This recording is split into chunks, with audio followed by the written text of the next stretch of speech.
Así es que vamos a reflexionar en un pasaje bíblico bien conocido, libro de los Romanos, capítulo 1, versículos 16 y 17. Es un pasaje que yo creo que usted se lo sabe de memoria, pero es el pasaje que el Señor puso en mi corazón para esta tarde, en este lugar. El libro de los Romanos, en el capítulo 1, versículos 16 y 17. Voy a dar lectura en el nombre del Señor. Después que lea Israel, después que lea yo estos dos pasajes, volvemos a poner el pasaje del versículo 16, ¿ya?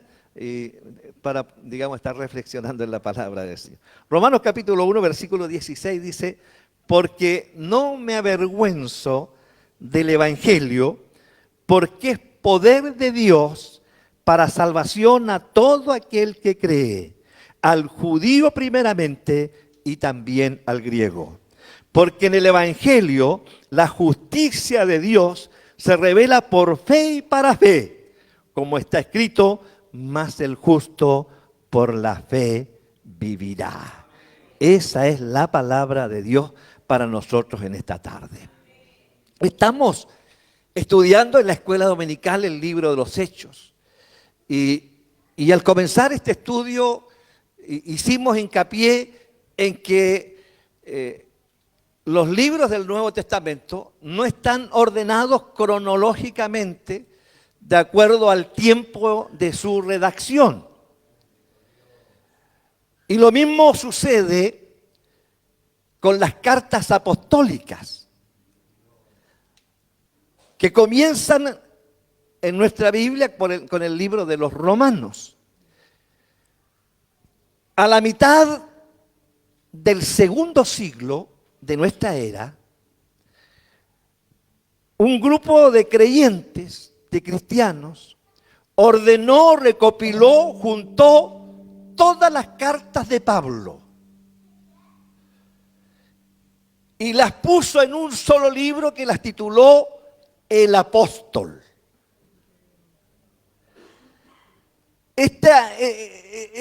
Este orden que este grupo de cristianos puso en el libro de los Romanos, se guiaron bajo la premisa, la reflexión y el pensamiento de poner los escritos de Pablo más largos primero para concluir con el último, que es el más breve.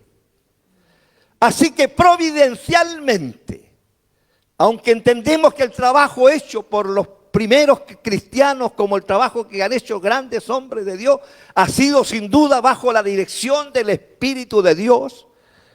Sin embargo, si uno lo mira desde un punto de vista de la razón, uno dice providencialmente, cuando ordenaron los libros del apóstol Pablo, este grupo de cristianos en la mitad del segundo siglo, y le pusieron como título El Apóstol, pusieron el libro de los Romanos primero. ¿Por qué esto lo veo yo como algo providencial?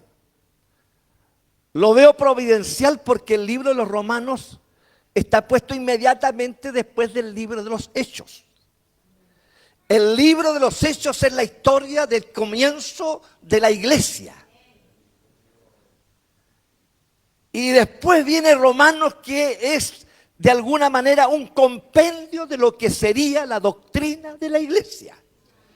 Los evangelios contienen la obra, el ministerio de Cristo. El libro de los Hechos contiene el relato de la formación de la iglesia. Y a partir de los Romanos nosotros tenemos el relato de las principales doctrinas que fundamentan nuestra fe.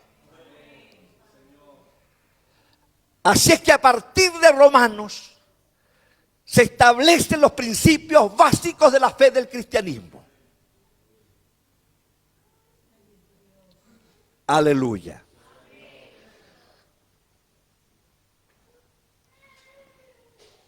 Lo he dicho en otras ocasiones,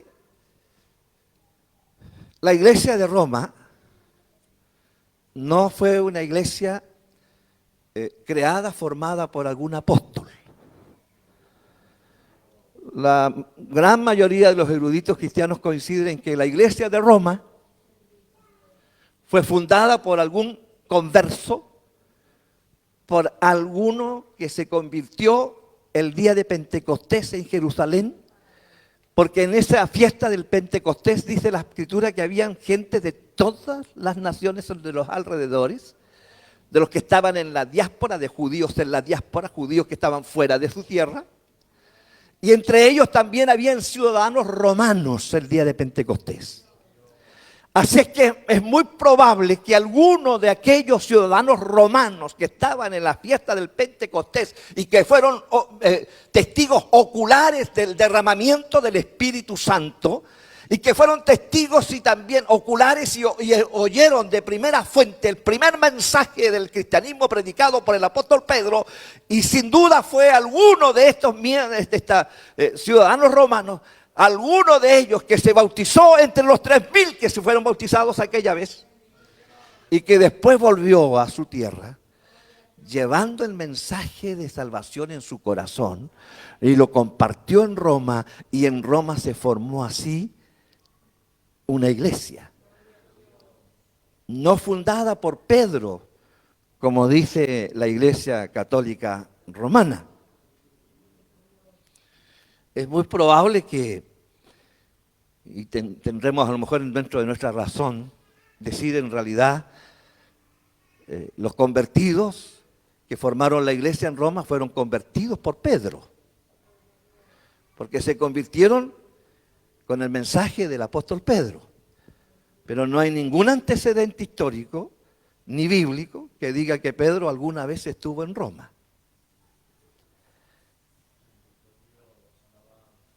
La iglesia de Roma, y usted me estará preguntando ¿por qué habla tanto de eso? Es porque estoy llevándolos al contexto del mensaje que quiero compartir con ustedes. ¿Están contentos con el Señor? ¿Cuántos aman a Cristo aquí? Gloria al Señor. Qué bueno, entonces, si amamos a Cristo, entonces estamos alimentando nuestras almas con esta palabra de esta tarde. Que el Señor nos bendiga. La iglesia de Roma se transforma. La iglesia de Roma se transforma en una iglesia fuerte, en una iglesia poderosa, influyente. Pablo ha terminado ya, fíjese que Pablo ha terminado ya de evangelizar prácticamente el Oriente. Ha fundado muchas iglesias, las ha consolidado, y él ve cómo la iglesia de Roma crece. Pablo ve cómo la iglesia de Roma se hace fuerte. Y entonces la intención de Pablo, y Pablo no es fundador de esta iglesia, pero ve que la iglesia se hace cada vez más fuerte, y entonces la visión de Pablo será a través de la iglesia de Roma que yo voy a alcanzar ahora al occidente. Él está en Corinto, ya ha fundado todas las iglesias que fundó, ya ha conquistado el oriente y ahora está pensando en el occidente. Y la intención de Pablo es la siguiente: llegar a la iglesia de Roma, lograr allí que algunos le apoyen, le respalden, porque desde Roma Pablo llevaría el mensaje del evangelio a España. Él lo escribe, él lo dice en una de sus cartas. Mi intención es llegar a España. Es decir, ya terminé mi trabajo en el oriente, ahora quiero trasladarme al occidente.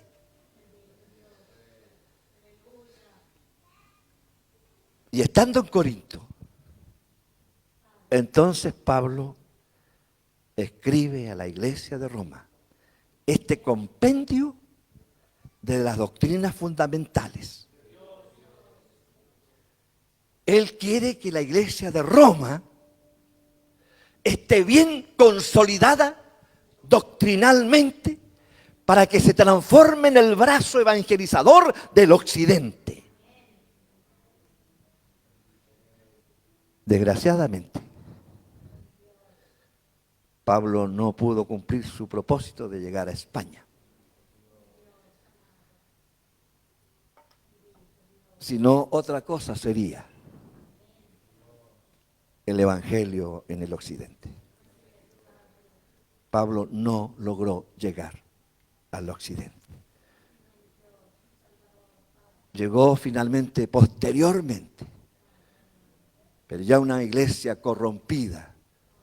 Llegó posteriormente, después de siglos, llegó la iglesia de Roma a España, pero ya corrupta. Y yo siempre pienso, qué distinto habría sido el occidente si Pablo llega a España. Bendito sea el nombre del Señor. Pero Pablo precisamente escribe esta carta para consolidar la doctrina en la iglesia de Roma. Y estos dos versículos que yo he leído son en compendio de lo que para Pablo es el Evangelio. Amén. Y estos dos versículos dice, porque no me avergüenzo del Evangelio. Cuando yo digo compendio, ¿verdad? Cuando yo digo compendio es porque estoy hablando, este es un resumen. Dicho de una forma incluso mucho más sencilla, estos dos versículos, 16 y 17 de Romanos aquí, estos dos versículos, son el Nuevo Testamento en chico.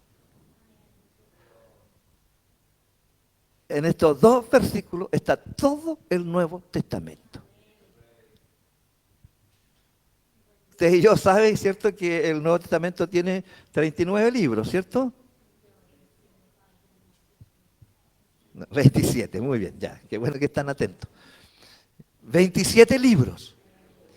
Ya, en estos dos versículos están compendiados, están resumidos el contenido de estos 27 libros. Aquí está el Evangelio en miniatura.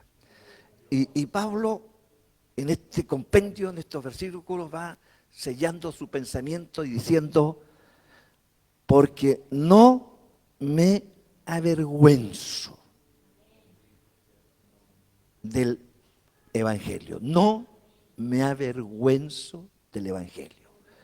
Ahora, lo que está diciendo Pablo, estimados hermanos, nace del corazón de un hombre muy entendido. Allá en el libro de los Corintios, él tiene que decirle a la iglesia de los Corintios, decirles, permitidme una locura. Y él dice allí, ustedes son fariseos, yo también lo soy. Ustedes son hebreos, yo lo soy más. Es decir, Pablo era de una estirpe religiosa de alto nivel. Él pertenecía a una estirpe religiosa de alto nivel. Él era incluso, en esa locura de Pablo en Corintios, él dice, los apóstoles han trabajado los apóstoles. Y él dice allí en los Corintios, pero yo he trabajado más que ellos. Por eso él dice, permitirme esta locura. Así es que Pablo está escribiendo desde el corazón de un hombre preparado, docto, culto, conocedor de las Escrituras, de gran prestigio en la religión judaica antes de conocer a Cristo, de respeto. Y entonces él parte diciendo, yo en mi calidad de maestro, de rabí, de profesor, de hombre culto y de trabajo, yo no me avergüenzo del Evangelio. Así es que comienza Pablo gloriándose en la virtud y en la bendición que él tiene de haber conocido el Evangelio. Y agrega entonces las causas. Y yo voy a ir casi frase por frase, pero muy rapidito, para que no ocupemos más de 20 minutos. Y si alguno me está tomando la hora, me avisa cuando lleve 15. Parece que ya llevo 15. Pablo dice que él no se avergüenza del Evangelio, porque el Evangelio, dice Pablo, es una verdadera potencia. No me avergüenzo del Evangelio porque es poder de Dios. ¿Por qué dice esto Pablo? Porque Pablo le escribe a los romanos y les dice, yo no me avergüenzo del Evangelio porque es poder de Dios. Este término griego aquí en poder es de donde viene para nosotros la palabra dinamita. Pero ¿por qué Pablo usa este término aquí? La razón es bien sencilla para mí y se las explico a ustedes. En las culturas antiguas, yo le decía hoy en la escuela dominical a los alumnos, había mucho interés en el conocimiento, especialmente las culturas griegas. Eran muy interesados en el conocimiento, de tal manera que los griegos basaban el éxito de las personas, de las naciones, de los pueblos, en el conocimiento adquirido. Por eso es que una de las grandes herencias que dejó el imperio griego a la raza humana fue el idioma griego. Pero fíjese usted que así como los griegos basaban el éxito de los pueblos, de las naciones, de las personas, la basaban en el conocimiento, los romanos basaban el éxito en la fuerza, en el poder avasallador. Voy a decirlo a lo mejor en forma bien vulgar, en la fuerza bruta. Para los romanos el éxito dependía de cuánta fuerza bruta tú podías ejercer sobre un pueblo. Por lo tanto, el ejército romano basaba su éxito y sus conquistas en avasallar, en arrasar, en destruir, en subyugar, en dominar a los pueblos extranjeros en base a la fuerza. ¿Me está entendiendo? No se preocupen por el texto ahora porque ya me salí del versículo 16. O estoy todavía ahí, pero lo estoy explicando muy bien. Creo yo. El Señor nos bendiga. Así es que cuando Pablo dice, hermanos, cuando Pablo dice, yo no me avergüenzo del Evangelio, porque el Evangelio es poder, está hablando a la cultura romana.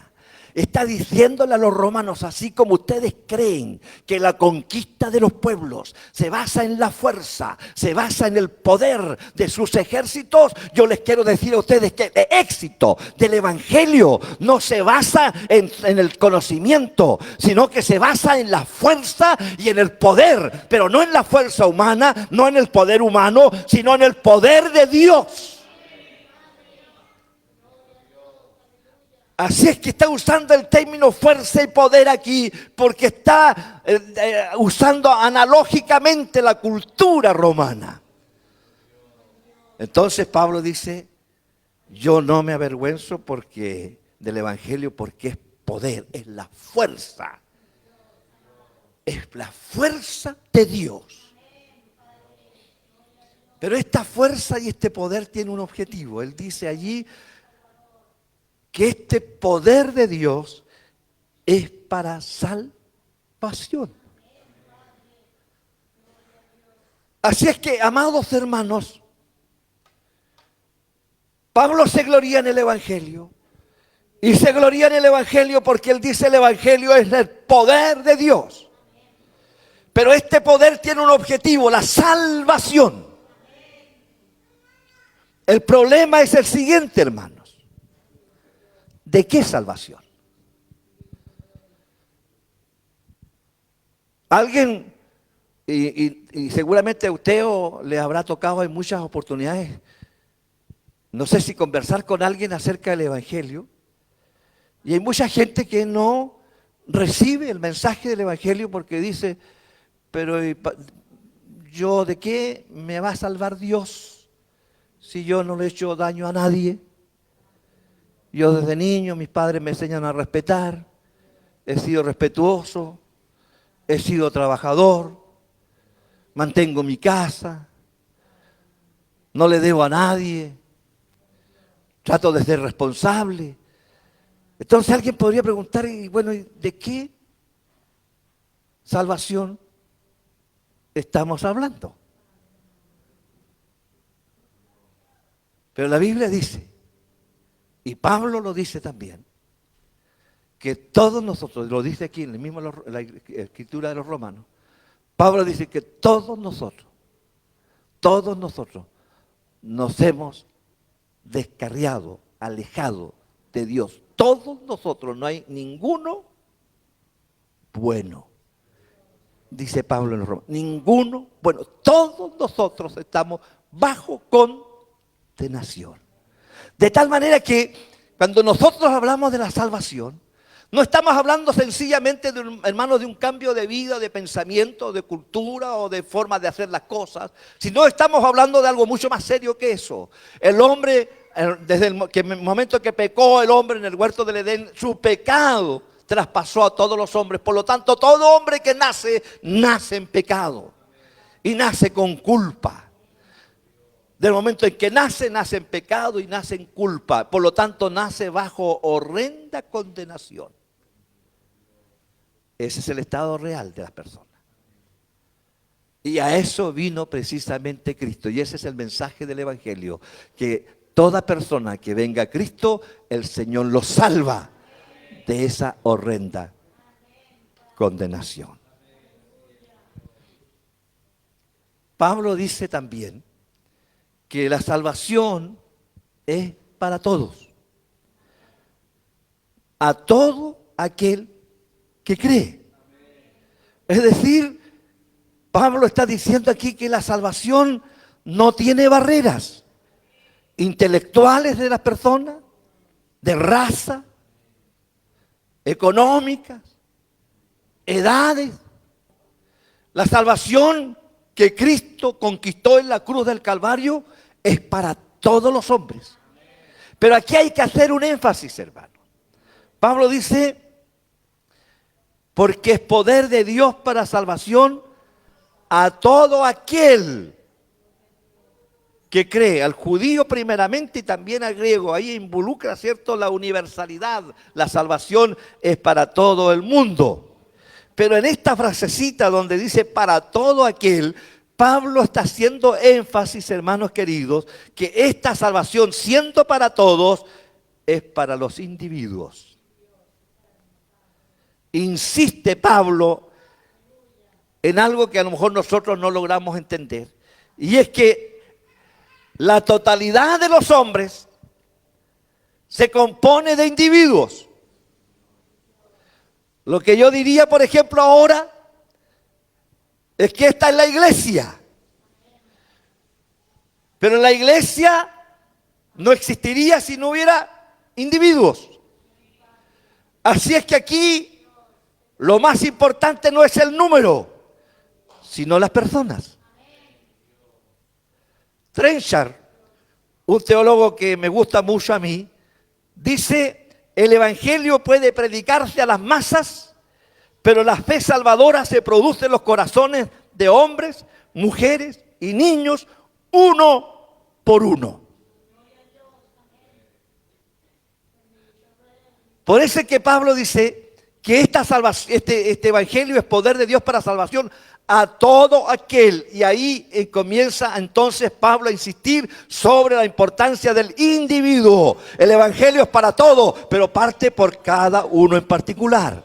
Dios no trata con las masas, trata con usted. Podemos hacer una campaña evangelística en un estadio con 40,000 personas, pero Dios está tratando uno por uno, uno por uno. Vendrán 100 al altar, pero Dios está tratando uno por uno, uno por uno. Por eso dice Pablo, es para todo aquel. Que el Señor nos bendiga. Y dice Pablo, porque en el Evangelio la justicia de Dios se revela por fe y para fe, como está escrito, mas el justo por la fe vivirá. Así es que lo que está diciendo Pablo aquí es que nosotros que somos pecadores, a través de Cristo somos justificados. Es decir, la ira de Dios se aplaca a través del sacrificio de Cristo por nosotros en la cruz del Calvario. Para aplacar la ira de Dios, para que la justicia de Dios sea respondida, debía pagarse el precio de nuestra salvación, y ese precio lo pagó Cristo en la cruz del Calvario. Por lo tanto, en el Evangelio nosotros, usted y yo personalmente somos justificados. ¿Por qué? Por la fe en Cristo.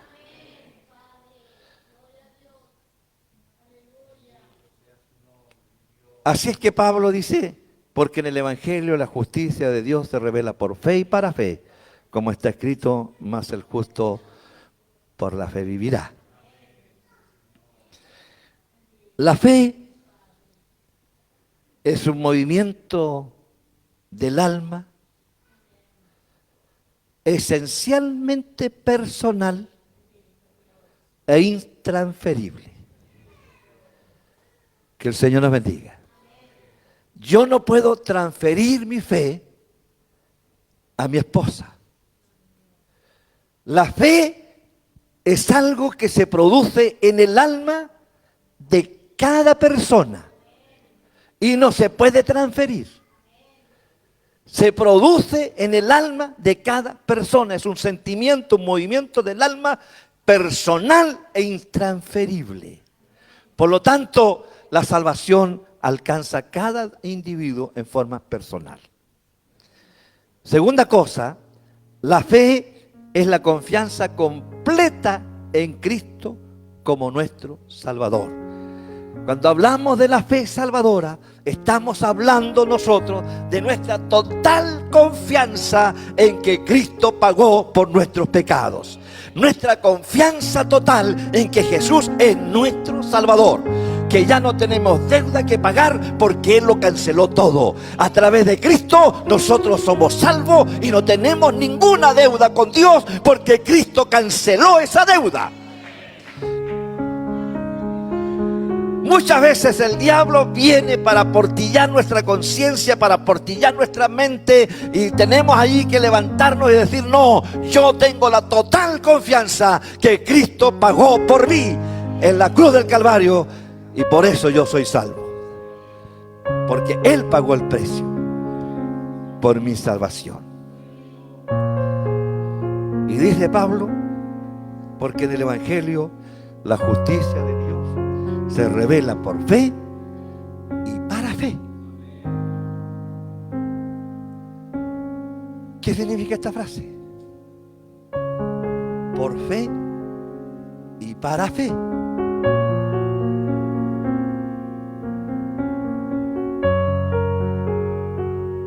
Trenchard dice que el énfasis que se quiere poner acá es que la salvación depende de la fe.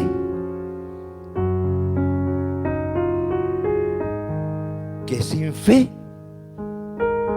no se puede ser salvo, ni se puede agradar a Dios. Otros eruditos dicen que esta frase indica que la salvación comienza por la fe. Del momento en que usted cree, pero que se sostiene en el paso del tiempo por la fe. Es decir, usted y yo entramos al Evangelio por la fe, pero nos mantendremos en el Evangelio si esa fe se sostiene. Si esa fe se mantiene, entonces nos mantendremos dentro del Evangelio. Por eso es que Pablo dice que la salvación es por fe y para fe. Es decir, parte por la fe, pero tiene que seguir sosteniéndose en la fe. Eso indica, hermanos, que muchas veces nosotros llegamos al Evangelio realmente con toda la fe, Pero a veces las circunstancias de la vida pueden llevarnos a dudar y a flaquear en la fe. Entonces Pablo hace énfasis en que la salvación es por fe, pero es para fe. Es decir, debemos mantener la fe. Que el Señor nos bendiga. Como está escrito, mas el justo por la fe vivirá. Así es que mientras usted y yo mantengamos en nuestros corazones la fe en la obra redentora de Cristo, un día veremos el rostro del Señor. Por la fe entramos en el Evangelio y por la fe tenemos que llegar al final de la carrera. En la mitad del camino, cuando se levanten las tempestades, nosotros tenemos que recordar que Cristo murió por nosotros allí en la cruz del Calvario. No importa la condición, no importa la situación en la que cada uno de los seres humanos haya estado, si pone sus ojos en Cristo, cree en Él, será salvo. Es la única forma de alcanzar la salvación, el perdón de nuestros pecados, es creer en Jesucristo como el Hijo de Dios y recibirlo en nuestro corazón como nuestro Salvador. Entonces somos salvos. Que Dios les bendiga. Hasta aquí el mensaje de la palabra del Señor, y que Dios ponga en nosotros fe, porque el justo por la fe vivirá. Dios les bendiga. Este es el mensaje de la palabra del Señor. Les invito a ponerse de pie y glorificar a Dios. Gloria a Dios, gloria a Dios, gloria a Dios para siempre. Muy bien, Dios les bendiga, amados hermanos.